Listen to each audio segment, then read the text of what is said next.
ঘরে ঘরে যে ক্রাইসিসগুলো আছে এর মধ্যে অন্যতম একটা ক্রাইসিস হলো এটা। কোরআন হাদিসের যতটুকু ইলম আল্লাহ আমাকে দিয়েছেন তার আলোকে আমি বলবো এর মূল সমস্যা হলো, অথচ এগুলোর পেছনে লুকায়িত আছে পরিবার সমাজ ধ্বংসের নীল নকশা। আমার ছেলে সন্তান কোনো কথা শোনে না, খুব অবাধ্য, আমাকে কোনো আমল বলে দেন। সন্তান অবাধ্য হওয়া এই যুগের সামাজিক সমস্যাগুলোর অন্যতম। আমাদের সমাজে কমন যে সমস্যাগুলো আছে, কমন যে ক্রাইসিস চলছে ঘরে ঘরে, এর মধ্যে থেকে অন্যতম হলো ছেলে মেয়েরা বাবা মার বাধ্যগত না, তাদের অনুগত না, তাদের কথা শোনে না, বেয়াদবি করে, অ্যারোগেন্সি করে, বেয়ারামি করে এবং অবাধ্য হয়। অনেক বাবা মা আছেন যারা এটা বাইরে বলতে পারেন না, তিনি মানুষের সামনে পারিবারিকভাবে সুখে থাকার অভিনয় করেন। হ্যাঁ, ছেলে মেয়ে নিয়ে অনেক ভালো আছি ভাই, অনেক হ্যাপি ভাই, কিন্তু ভেতরে অনেক ত্রাস, অনেক অশান্তি, অনেক কষ্ট তার, বেচারা বলতে পারেন না। ঘরে ঘরে জনে জনে এই সমস্যা। আমাদের কাছে মানুষ এসে মনের দুঃখের কথা বলে, মানুষের কষ্টের কথা বলে, সেই জায়গা থেকে আমাদের অভিজ্ঞতা বলছে যে আজ ঘরে ঘরে যে ক্রাইসিসগুলো আছে এর মধ্যে অন্যতম একটা ক্রাইসিস হলো এটা যে আমাদের ছেলে মেয়েরা আজ আমাদের অবাধ্য হয়ে যাচ্ছে। ইন্টারেস্টিং বিষয় হলো, আমরা আমাদের বাবা মার যতটা বাধ্যগত ছিলাম, আমাদের ছেলে মেয়েরা আমাদের ততটা বাধ্যগত নয়। অথচ আমাদের বাবা মা আমাদেরকে এতটা সুখে রাখতে পারেন নাই, এতটা ভালো খাবার, আবাসন, পোশাক আশাক যা প্রয়োজন সেটার ব্যবস্থা এতটা তারা করতে পারেন নাই এখন আমরা আমাদের সন্তানদের জন্য যতটা করতে পারি। তাহলে হওয়ার কথা ছিল উল্টা। আমার একটা জিনিস খাইতে মন চাইছে, আমার বাবা আমার মা সাথে সাথে সেটা ব্যবস্থা করতে পারেন না, বাট আমার ছেলের জন্য আমি অনেক বেশি পারি, তাদের তুলনায় আমার অ্যাবিলিটি অনেক বেশি। তাহলে আমার সন্তান আমার একটু বেশি অনুগত হওয়ার কথা ছিল না? কিন্তু হচ্ছে উল্টা। কারণ কি? আমাদের অনেকে আছেন বাবা মা ছোটবেলা অনেক শাসন করেছেন, কড়াকড়ি করেছেন, কোনো ক্ষেত্রে হয়তো একটু বেশিও করে ফেলেছে, কিন্তু এমন সন্তান 100-এর ভিতরে একজনও পাওয়া কঠিন হবে যেই সন্তান সেই বাবা মার শাসনকে খারাপ ভাবে নেন, বরং এখন ফিল করেন, মিস করেন, ওটাকে আরো খুবই ভালোভাবে স্মরণ করেন যে বাবা মার শেষ শাসনের কারণে বিপদগামী থেকে আমি রক্ষা পেয়েছি, আল্লাহ আমাকে হেফাজত করেছেন। বাবা মার শেষ শাসনকে অত্যন্ত নেয়ামত হিসাবে অ্যাপ্রিসিয়েট করে সন্তান।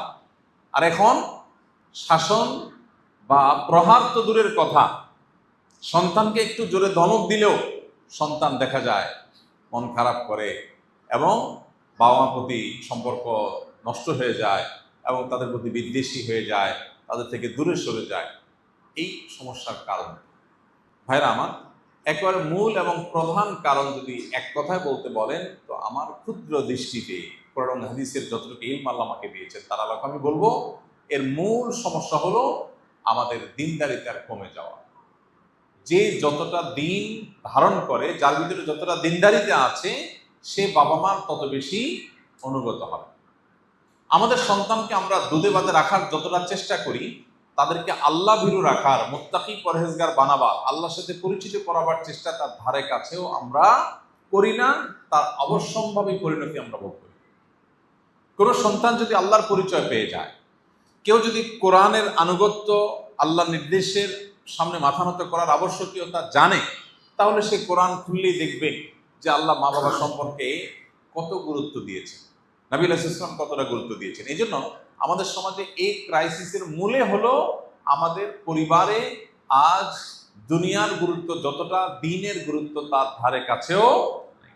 আমি সন্তানের মুখে হাসি ফোটাবার জন্য চাকরি বাকরি, ব্যবসা বাণিজ্য, টাকা পয়সা যেভাবে খুশি সেভাবে কালেক্ট করার চেষ্টা করি, কিন্তু সন্তানরে হাসি খুশি রাখতে হবে, তার জন্য ভালো বাসার ব্যবস্থা করতে হবে, ভালো স্কুলের ব্যবস্থা করতে হবে।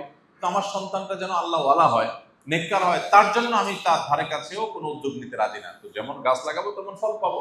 আমাদের বাবা মা বা আমাদের পূর্বপুরুষ, তাদের মধ্যে আমাদের মধ্যে এতটা বস্তুবাদ মুখিতা ছিল না, এতটা দুনিয়ার জন্য খাই খাই ভাব ছিল না আমাদের মধ্যে এখন যতটা আসছে। আমরা হয়তো অনেকে নামাজ রোজা করি, লেবাসে পোশাকে মুসলমান, কিন্তু ভেতর থেকে আমরা আখেরাতমুখী না, আমরা দুনিয়ামুখী, আমরা দুনিয়াদার। এর করুণ পরিণতি আমরা ভোগ করছি। এটা হলো অন্যতম বড় কারণ। দ্বিতীয় কারণ হলো মাদাখিলুশ শয়তান, আমাদের জীবনে, আমাদের পরিবারে শয়তানের বিভিন্ন এন্ট্রেন্স আছে, এগুলোকে আমরা ওপেন রেখেছি এবং শয়তান আমাদের জীবনের সাথে মিশে গেছে, আষ্টে পৃষ্ঠে সে আমাদেরকে বেঁধে ফেলেছে। ফলশ্রুতিতে সেগুলোর কুপ্রভাব আমাদের সন্তানদের মধ্যে পড়ে। আজকের পৃথিবীকে এমনভাবে ডিজাইন করা হয়েছে, এমনভাবে আজকের সমাজ ব্যবস্থাকে ঢেলে সাজানো হয়েছে যে ছেলে মেয়ে বেয়াদব অ্যারোগ্যান্ট হবেই হবে। তাকে উস্কানোর জন্য বহু আইটেম তৈরি করা হয়েছে, দীর্ঘ আলোচনার বিষয়। আমরা একটু চোখ কান খুললে দেখতে পাবো। আমাদের লাইফস্টাইল বলেন, অনেক মুখরোচক স্লোগান আমদানি করা হয়েছে, যেগুলো আমরা সবাই খুব অ্যাপ্রিসিয়েট করি, অথচ এগুলোর পেছনে লুকায়িত আছে পরিবার সমাজ ধ্বংসের নীল নকশা। এর মধ্যে একটা হলো অধিকার। ডক্টর খন্দকার আব্দুল্লাহ জাহাঙ্গীর রহমাল্লাহ সেজন্য বলতেন, আমরা আজ পৃথিবীর মানুষ অনেক বেশি অধিকার সচেতন, অথচ আমাদেরকে ইসলাম শিখিয়েছে কর্তব্য সচেতনতা। একটা হলো কর্তব্য সচেতনতা, আরেকটা হলো অধিকার সচেতনতা। এখন দেখবেন ঘরে ঘরে সবাই কি অধিকার সচেতন, আমার অধিকার, আমার অধিকার, আমার কর্তব্যের কথাটা চিন্তা করেন। তো এই অতি অধিকার সচেতনতা, অধিকার সচেতনতা ভালো, কিন্তু অতি অধিকার সচেতনতা এবং অধিকার অধিকার এটাকে সমাজে এমনভাবে কপচানো হয়েছে যে প্রত্যেকটা মানুষ সে কি পাবে শুধু সেই চিন্তা করে, তার কি করণীয় সে ব্যাপারে তার কোনো মাথা ব্যথা নেই। তো শয়তান আমাদের জীবনে নানাভাবে ঢুকে পড়েছে। আর শয়তান ইয়াজরি আহাদাকুম মাজরাদ দাম, নবী রাসূলুল্লাহ সাল্লাল্লাহু আলাইহি ওয়াসাল্লাম বলেছেন যে শয়তানকে আমরা চোখে দেখি না, আমাদের রক্তের প্রবাহের সাথে মিশে যেতে পারে। সহিহ বুখারী হাদিস। শরীরের রক্তের প্রবাহের সাথে সে মিশে যায়, আমাদেরকে দুর্বল করে, আমাদের উপরে প্রভাব বিস্তার করে। মানুষ যে ক্রেজি হয়ে যাচ্ছে, ছোট ছোট বাচ্চারা ক্রেজি, বদমেজাজ, কারোর সাথে কারোর বনা হয় না, ঝগড়া ঝাঁটি, অসহনীয় যন্ত্রণা, ফ্যামিলি ভেঙে খান খান হয়ে যাচ্ছে, বাবার সাথে সন্তানের সম্পর্ক নষ্ট হয়ে যাচ্ছে, ভাইয়ের সাথে ভাইয়ের বনিবনা হচ্ছে না, পার্টনার সাথে পার্টনার বনিবনা হচ্ছে না, কারোর সাথে কারোর বনিবনা হয় না। মানুষ অনেক বেশি আরাম প্রিয় হয়ে গেছে, বস্তুবাদী হয়ে গেছে, সহনশীলতা নষ্ট হয়ে গেছে। ইসলাম মানুষকে সহনশীল করে, ইসলাম মানুষকে ধৈর্যশীল করে, ইসলাম মানুষকে কর্তব্য পরায়ণ করে, ইসলাম মানুষকে অন্যের জন্য স্যাক্রিফাইস করা শেখায়। এই জন্য ইসলাম থেকে যত দূরে সরে যাবে মানুষ, তত মানুষের জীবনে অশান্তি আসবে। আল্লাহ তাআলা আমাদের সন্তানদের আমাদের বাধ্যগত নেককার সন্তান হওয়ার তৌফিক দান করুন। এটার জন্য তাহলে প্রথমত দুনিয়ার উপর আখিরাতকে প্রাধান্য দিতে হবে নিজ এবং নিজের পরিবারের মধ্যে। এর পাশাপাশি সন্তান যেন দিনদার হয়, আল্লাহওয়ালা হয়, নেককার হয়, মুত্তাকি পরহেজগার হয়। সেজন্য বাবা মা হিসাবে, প্যারেন্টস হিসাবে শয়তানের যে অনুপ্রবেশের পথগুলো আছে সেগুলো বন্ধ করতে হবে।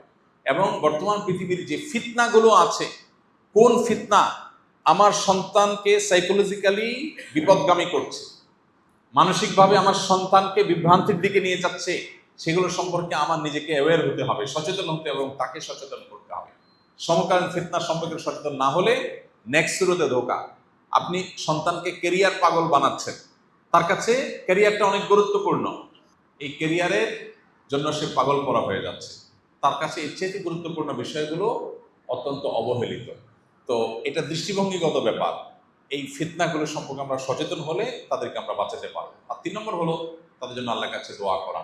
নবী করিম সাল্লাল্লাহু আলাইহি ওয়াসাল্লাম আমাদেরকে দোয়া শিখিয়েছেন, আল্লাহ তাআলা কোরআনে কারিমে দোয়া শিখিয়েছেন, রব্বানা হাব লানা মিন আজওয়াজিনা ওয়া যুররিয়াতিনা কুররাতা আয়ুন ওয়াজআলনা লিল মুত্তাকিনা ইমামা। বিশেষ করে অবিবাহিতরা সারা জীবন এই দোয়াটা পড়া দরকার, বিবাহিতরাও পড়বে।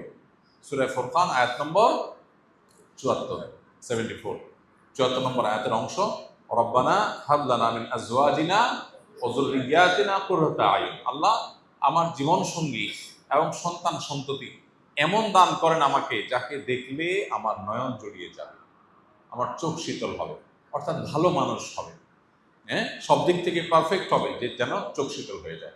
ওয়াজআলনা লিল মুত্তাকিনা ইমামা, এবং আমাদেরকে মুত্তাকিদের ইমাম বানান। আল্লাহ তাআলা আমাদের সন্তানদেরকে নেক এবং আল্লাহওয়ালা হওয়ার তৌফিক দান করুন।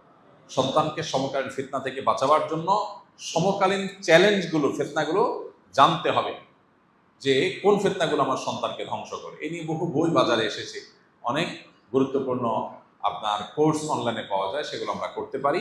ভালো পরিবেশটার জন্য ব্যবস্থা করবো এবং দোয়া করবো। আস-সুন্নাহ ফাউন্ডেশন, উম্মার স্বার্থে সুন্নাহর সাথে।